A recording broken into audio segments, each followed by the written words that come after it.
The color drained from my face as I stared at the phone in my trembling hands. A text message notification had popped up on the screen. "Can't wait to see you and my baby tomorrow. The idiot still has no clue." This wasn't my wife's regular phone. This was a second device I'd discovered tucked behind a loose drawer in the nursery I'd spent months perfecting. The nursery for what I thought was our child. I stood frozen in the middle of the pale yellow room, surrounded by the hand-painted woodland creatures I'd meticulously created on the walls. The crib I'd assembled piece by piece, the rocking chair I'd restored from my own childhood. All of it built for a lie. My fingers moved mechanically across the screen, unlocking a digital Pandora's box with Laura's predictable password, the same one she used for everything. What I found made me physically sink to my knees on the soft carpet I'd installed myself. Hundreds of texts, dozens of intimate photos, voice notes filled with laughter at my expense. "Poor Kevin," Laura's familiar voice cooed in one recording. "He's so excited about being a dad. If only he knew he was building someone else's kingdom."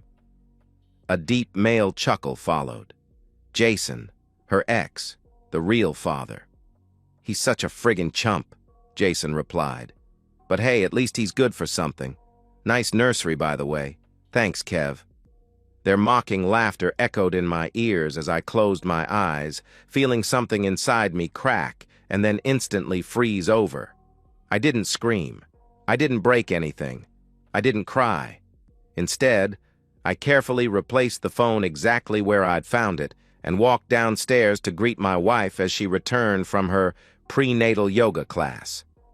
For the first time in our marriage, I knew exactly what I needed to do.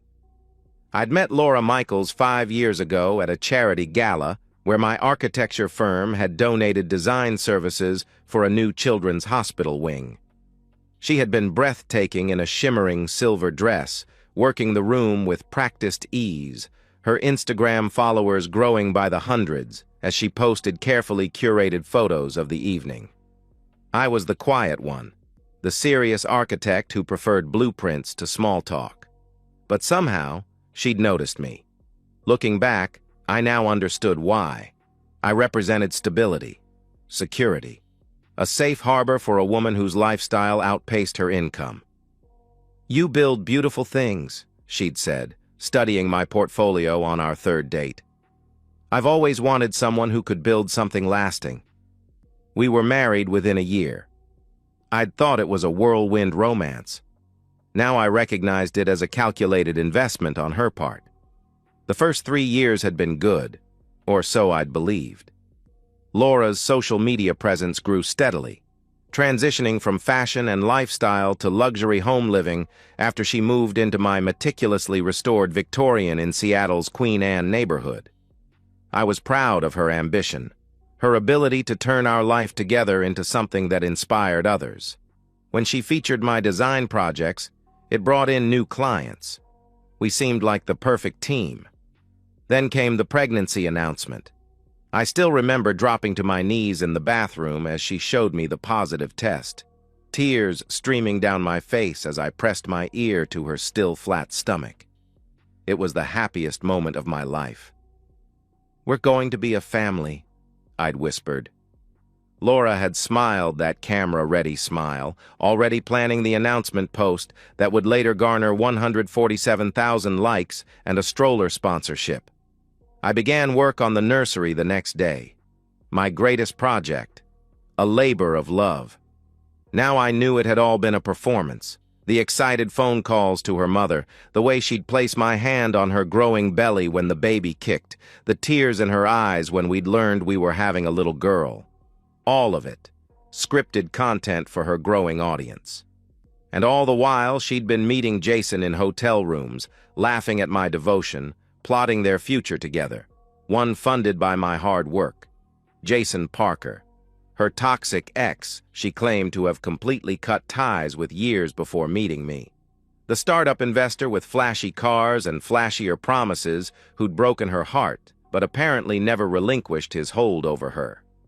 As I methodically prepared dinner that evening, watching Laura upload her latest bump dates to her hundreds of thousands of followers, I contemplated how a man builds his life on what he believes to be solid ground, only to discover he's been standing on quicksand all along.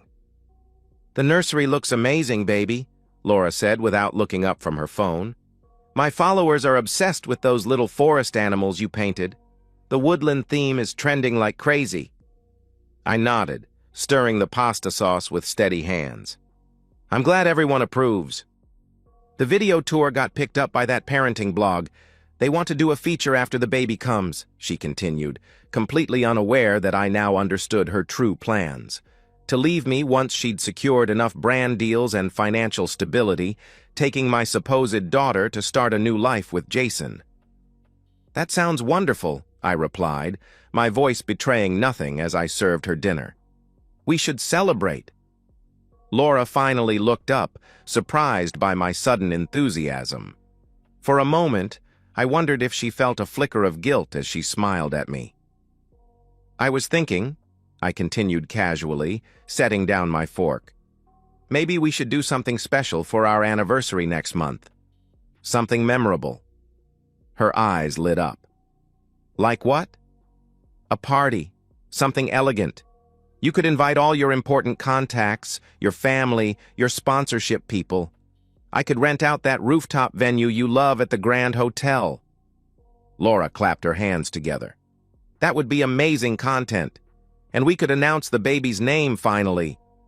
I reached across the table and took her hand, the same hand that had typed disgusting messages to another man for months, the same hand that had caressed his skin while carrying what I thought was my child. "It'll be unforgettable," I promised. "Trust me." And for once, I wasn't lying. The first thread of my plan unspooled the next morning. I called in a favor from Marcus, my college roommate who now ran a cybersecurity firm.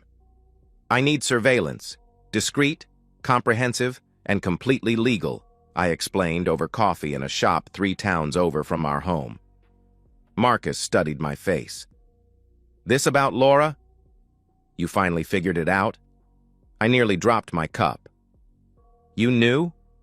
He sighed, looking genuinely pained. "I had suspicions. She and that investor guy were tagged at the same charity event in Portland last year when you were at that conference in Chicago. When I mentioned it, she gave me this whole story about running into him accidentally and how awkward it was. Why didn't you tell me?" "I tried, man. Remember that night I came over to watch the game and asked if everything was good with you guys? You went on for 20 minutes about the baby and how happy you were. What was I supposed to say?" I remembered that night. I'd been so blind, so trusting. "So will you help me?" I asked. Marcus nodded grimly. "What do you need?" The cameras were installed within days. Tiny, undetectable devices hidden throughout our home, excluding the bathrooms for legal reasons. Everything was above board. I owned the house outright. My name was on all the documentation. I had every legal right to secure my property with surveillance equipment. The audio recordings began to amass immediately. Laura on the phone with Jason while I was at work. "He's working late again on the Jefferson project. Come over." "I miss you. Kevin's so boring lately. All he talks about is the baby. After she's born, I'll wait 6 months. Just enough time to leverage the momfluencer deals, then I'll tell him I'm unhappy.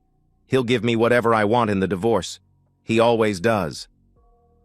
Each revelation should have devastated me, but instead, I felt a cold clarity settling over me. I used my lunch breaks to consult with Pierce, the shrewdest divorce attorney in the state, ensuring everything was documented properly. Meanwhile, I continued playing the devoted husband. I attended every prenatal appointment, asking concerned questions about our daughter's development. I massaged Laura's feet each night while she complained about swelling.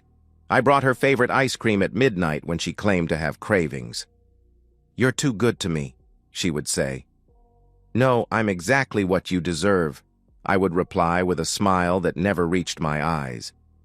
As her due date approached, I noticed Laura's meetings with Jason becoming less frequent. Later, I would learn this was because he'd begun distancing himself, growing increasingly hesitant about the reality of fatherhood. In their fantasy, I was the provider who would be easily discarded when convenient. The reality of actually raising a child together was apparently less appealing to him. When Sophia Grace Taylor was born on a rainy Thursday in March, I was in the delivery room, counting fingers and toes, cutting the umbilical cord with tears in my eyes. I loved that tiny human instantly, despite the growing certainty of what the DNA test would reveal 2 weeks later. I kissed Laura's forehead as she cradled our daughter. "She's perfect," I whispered. And she was. None of this was Sophia's fault. The DNA results arrived in a sealed envelope while Laura was napping. I sat at my desk and opened it with steady hands, confirming what I already knew. The probability of paternity, 0%. I filed the report carefully in my growing collection of evidence, and then went to rock Sophia to sleep, singing softly to her as tears silently tracked down my cheeks. This would be the only time I allowed myself to cry. Laura's return to social media was meteoric. Her raw, unfiltered postpartum content, which was, in fact, meticulously filtered and staged, resonated deeply with her audience. Brands lined up for partnerships. The authentic motherhood journey of At Laura Luck's life became a case study in monetizing family milestones. I watched as she positioned us as the perfect modern family. The successful architect husband with his thriving practice, the glamorous yet relatable wife balancing motherhood and career, the beautiful baby girl with her father's eyes, a detail her followers frequently commented on, making Laura visibly uncomfortable in ways only I could detect. 3 months after Sophia's birth, I spotted the telltale notifications on the secret phone again. Jason was back, his hesitation apparently overcome. "I miss you," the text read. "When can you get away?" Laura's response was almost immediate. "Working on it. The idea is to move forward with everything after the anniversary party. Kevin's planning something big. Lots of my important contacts will be there. I can't mess that up.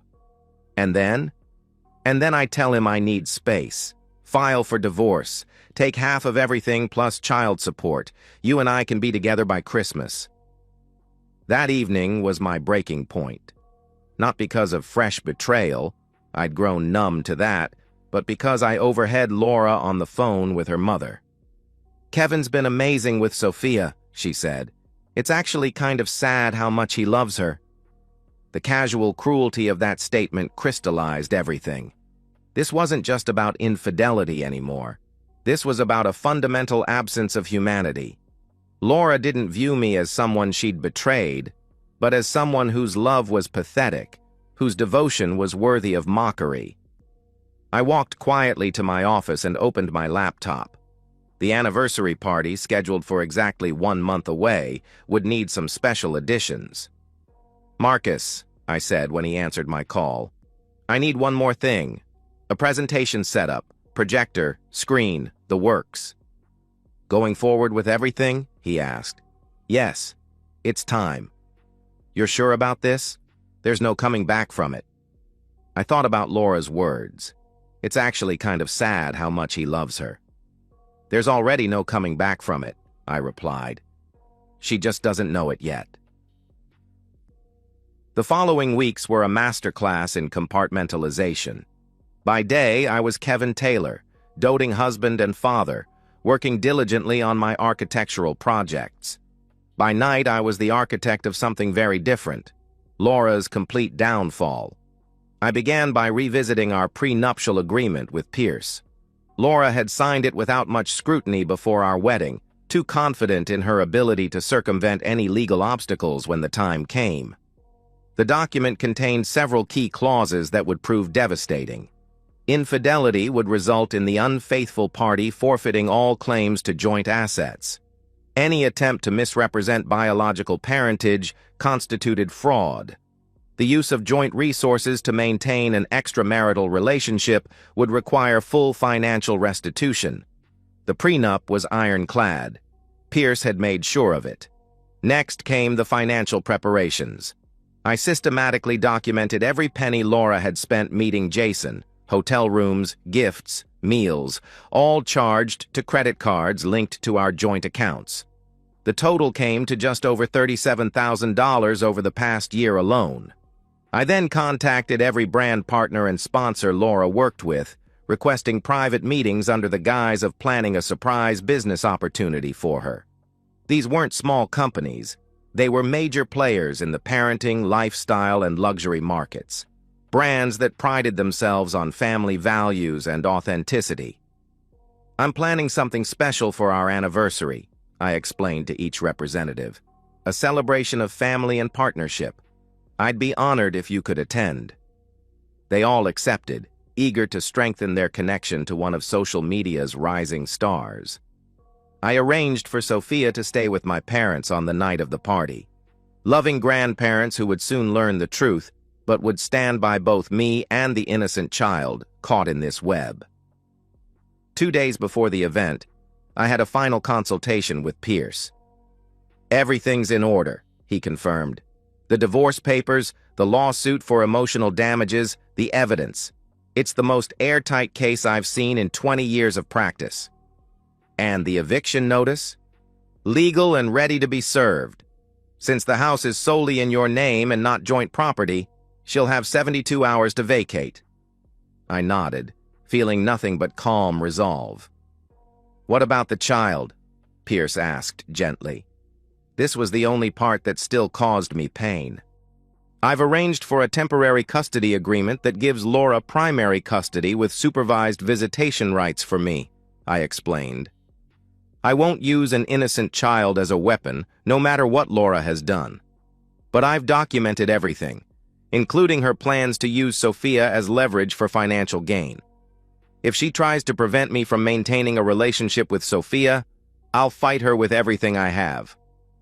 Pierce studied me with something like respect. "Most men in your position wouldn't be this measured." "I'm not most men," I replied. "And this isn't about revenge. It's about justice." But as I left his office, I knew that wasn't entirely true. This wasn't just about justice. It was about making sure Laura and Jason understood exactly what they had destroyed, and ensuring they could never rebuild it.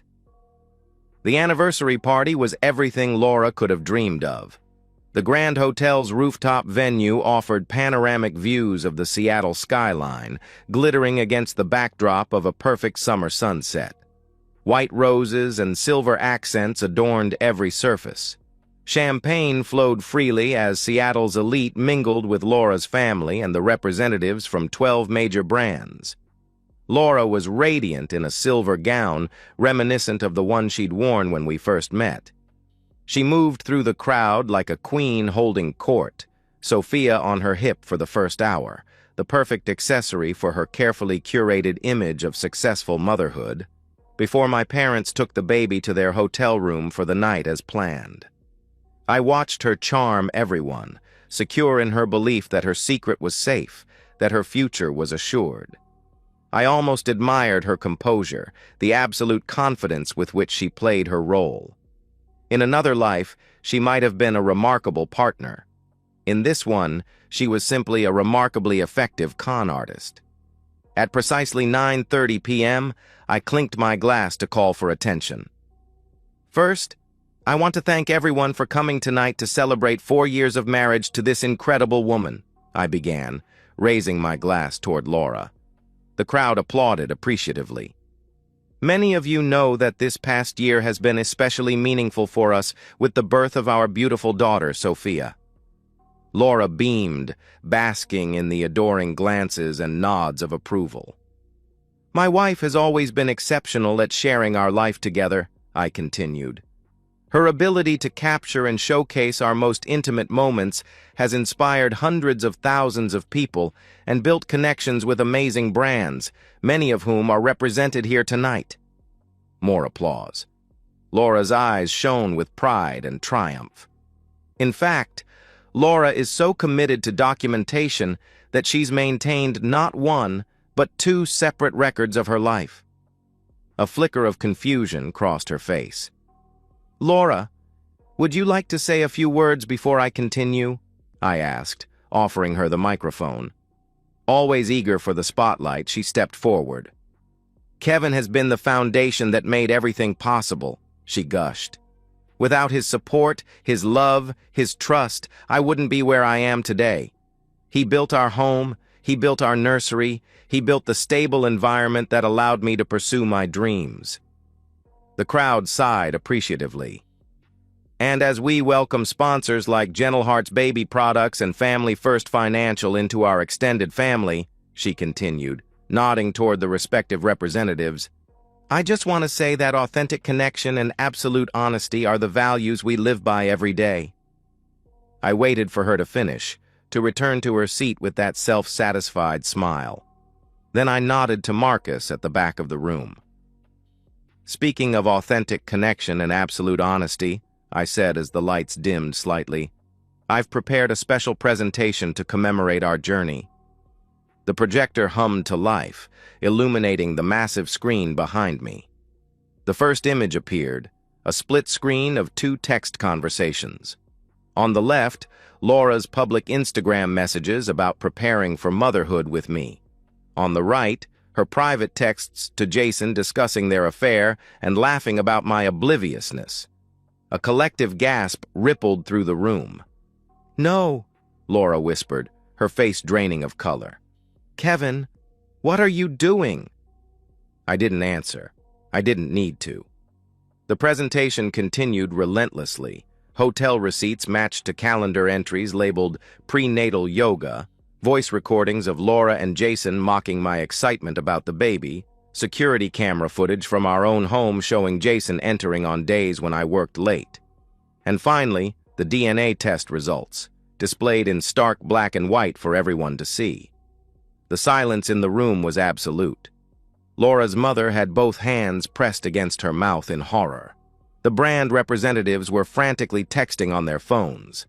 Laura stood frozen in the middle of it all, her perfect world disintegrating around her. Kevin, she finally managed, her voice breaking. I can explain. It was a mistake. I was confused. A year-long mistake? I asked quietly, my voice amplified by the microphone. A confusion that resulted in deliberate paternity fraud? A series of mistakes that you and Jason documented extensively while spending tens of thousands of dollars from our joint accounts? She began to cry then, mascara tracking down her carefully contoured cheeks. Please, not like this. We can talk about this privately. The way you privately discussed leaving me after using this party to secure your sponsorships? The way you privately plan to take half of everything I've worked for, plus child support for a child that isn't mine? That kind of privacy? The whispers had started now. Phones were recording. Laura's carefully constructed public persona was being shredded in real time, witnessed by the very people she'd most wanted to impress. I love you, she tried desperately. I made a terrible mistake. But I love you. And you love Sophia. I know you do. You're right about one thing, I said, my voice steady. I do love Sophia, which is why I've arranged a temporary custody agreement that allows me to remain in her life while granting you primary custody. I won't punish an innocent child for your actions. Relief flooded her face. Thank you, Kevin. We can work through this. We can... I held up my hand to stop her. That's the only mercy you'll receive from me. With that, I nodded to Pierce, who stepped forward with a leather portfolio. He handed Laura 3 documents.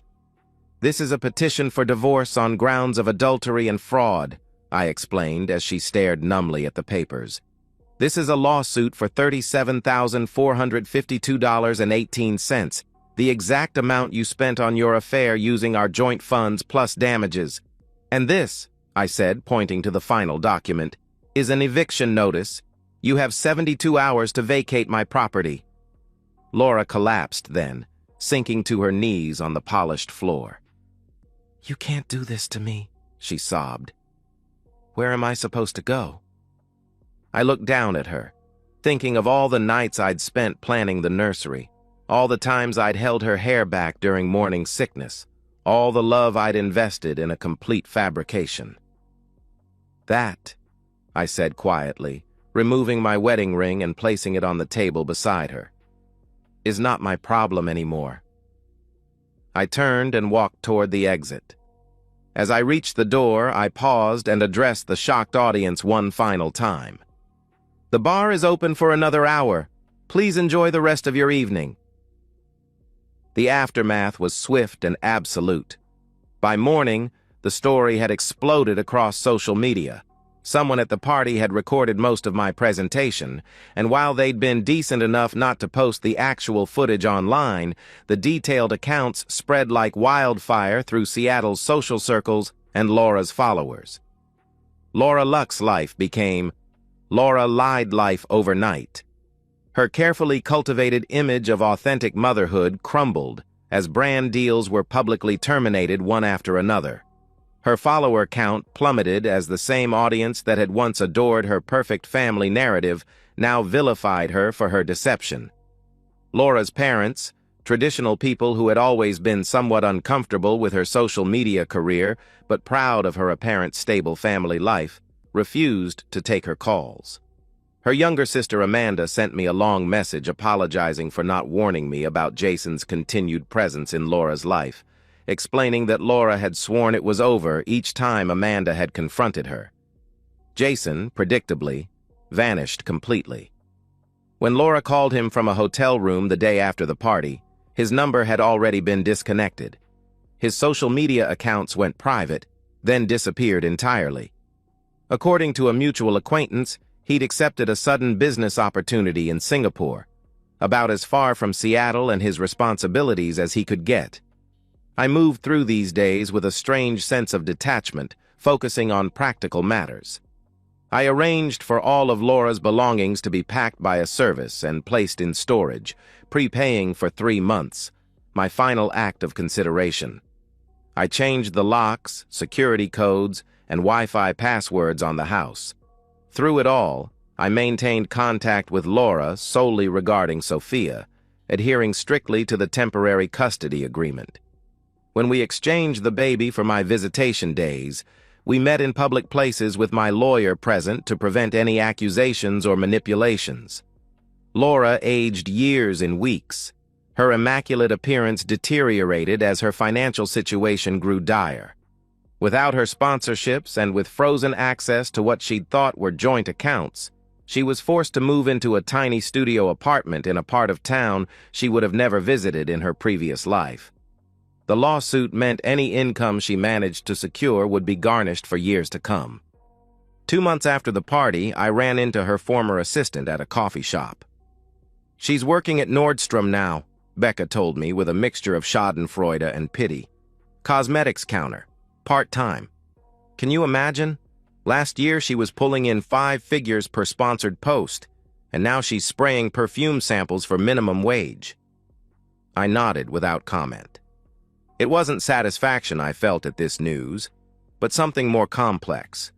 A sense that the natural order of things had been restored. Actions had consequences. Lies had been exposed to the light. The divorce was finalized in record time, the judge unsympathetic to Laura's tearful pleas after reviewing the mountain of evidence. The financial judgment followed shortly after. Laura would be repaying me for years to come, a constant reminder of the price of betrayal. As for Sophia, I kept my word. Despite having no biological connection to her, I established myself as a consistent presence in her life.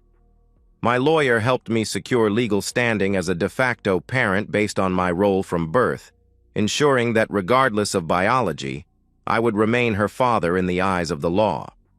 It wasn't her fault that she had been conceived in deceit, and I refused to disappear from her life the way Jason had. Laura seemed genuinely grateful for this much, at least. "You're the only stable thing in her life now," she admitted during one exchange, looking thin and exhausted. "I didn't deserve you, Kevin." "No," I agreed quietly. "You didn't." 6 months after what Seattle social circles now referred to as the anniversary incident, I was having dinner with Marcus when he asked the question others had been too afraid to pose. "Do you regret any of it?" The public exposure? The scorched earth? I considered this carefully, twirling pasta around my fork. I regret that Sophia will one day learn about all this, I finally answered. I regret that I spent 4 years loving someone who never really existed. But the rest? No. You could have just divorced her quietly, he pointed out. Taken half the house, arranged visitation. I shook my head. That's what she was counting on, my continued passivity, my continued role as the fool building someone else's kingdom. I set down my fork. Some betrayals run so deep that the only appropriate response is to bring everything into the light. Sometimes justice requires witnesses.